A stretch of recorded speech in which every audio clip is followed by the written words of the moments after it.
What's your opinion on this upcoming vote, December 12th? Yeah, I voted no to send it to an election in December because I just felt like we were not given adequate information as a city council about what this deal actually looks like in comparison to other cities. Is it a really good deal? Was it negotiated well, or could we have maybe negotiated a different way to send something that was a better deal to voters? And so, I think my opinion is just that the city leadership that was involved in negotiations, that kind of got to be in those rooms, just didn't do their due diligence of really making sure that more people were brought into the conversation, that there was good comparative information about, markets and other places, and kind of what, if the worry is that the Thunder might leave, which from my understanding has never been explicitly stated by anyone from the Thunder ownership, well, then what are those other places they might leave to, and if that were, like, how do we compare and how do we stack up? And so I think that's, I'm not surprised necessarily by the outcome of today's vote of sending it to a vote in December, but I'm hopeful that folks will do their research and really take a look at, is this really the best deal, or, should they send us kind of back to the drawing board as city leaders to send something that is a better deal at the end of the day for taxpayers. And I know there's been arguments that, the franchise itself, ownership is only contributing about, $50 million? Yeah. And it's only a small portion of the entire deal. Yeah, so it's about 5%. And that's, I think, based on the numbers we know about. I think one person that spoke today from the public made a really pretty compelling point that I hadn't even thought of about, that's the sort of like stated number, but it's kind of the floor. I think it says like a minimum of 900 million. So whatever that tax, there's no provisions about, well, if that tax collects more than $1 billion, where is that money just going into that building? Is there, an oversight board that's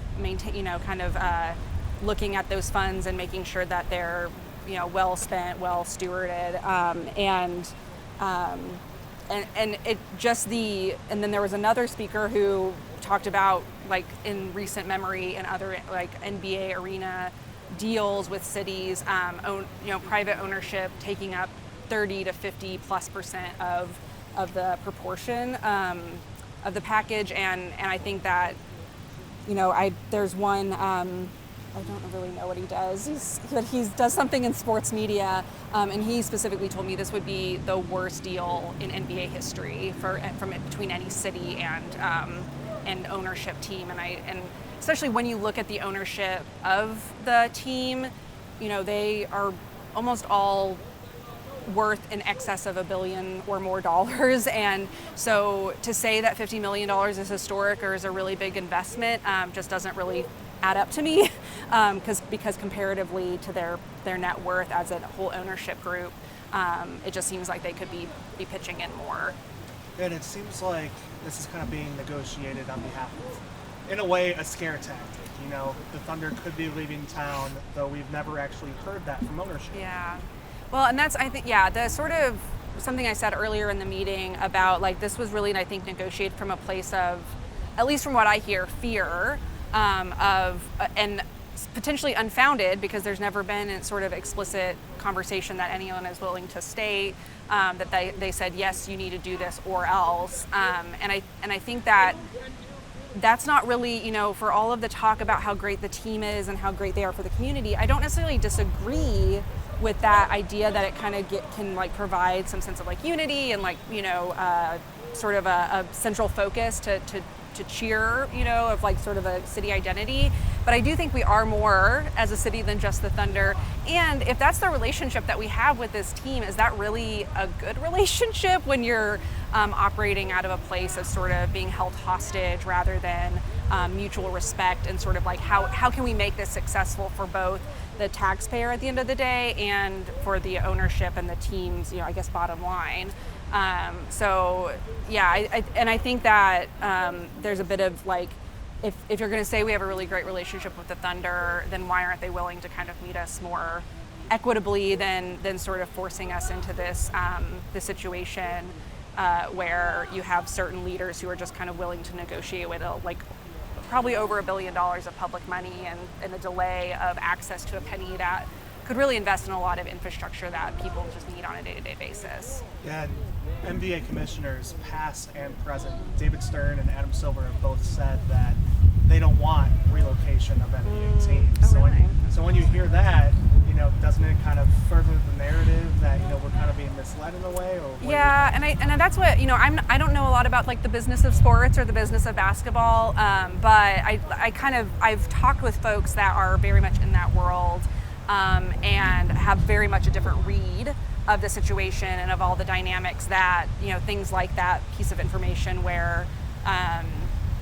There's a lot more, I think, information sort of when you zoom out than I think the mayor and certain other people are wanting us to look at. And so it kind of, to me, becomes a question. Again, it kind of goes back to that, like the reason I felt like I couldn't vote to send this to voters is that like we weren't given a study to say, is this a good deal or not?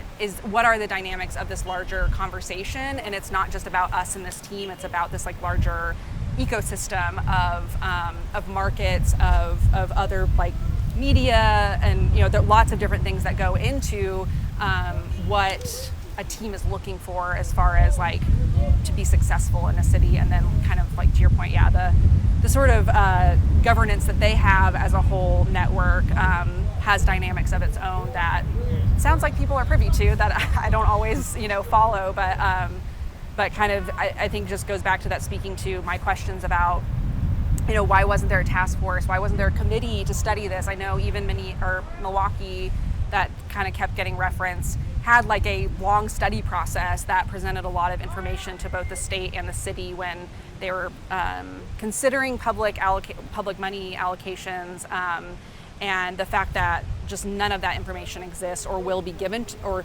exists is in a way that is accessible even to like some city leadership, let alone the public.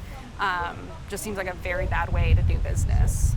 And I guess one of my last questions is, the election date is on December 12th, and I've heard another group, I think it was that website I was talking to about, they were saying, on an election date like December 12th, you might have a very low presence, a very low turnout. Why not just have an election like that on a primary ballot?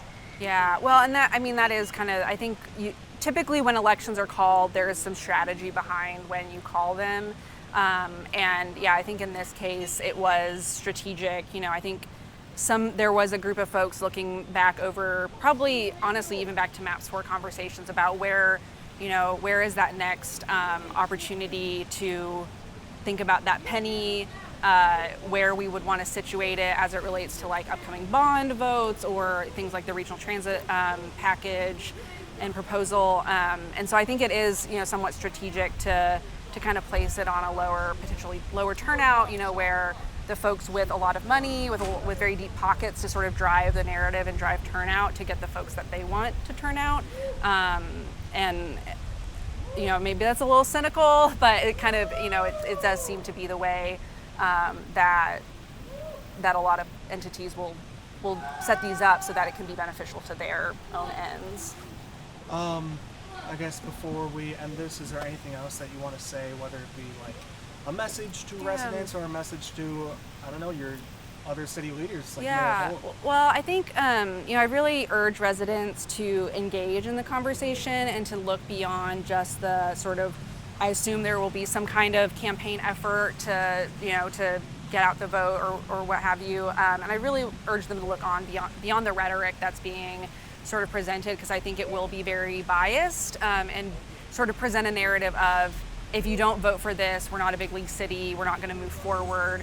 But I think there's way more complexity to that conversation than just sort of this basic idea that if you don't vote for this, the Thunder leave. And I think there's just a lot more information that people can think about and study and educate themselves on some of those dynamics to make a more informed decision. And ultimately, I would hope that the voters would reject this proposal. And essentially, my understanding of that message, I think, would be like, no, do it better. Take it back to the city leadership and say, no, you need to do this differently. If you all want, to present a package to us to fund a new arena, you need to do this process differently. and make sure that we have more voice in the process besides just one public meeting where we get to have our say.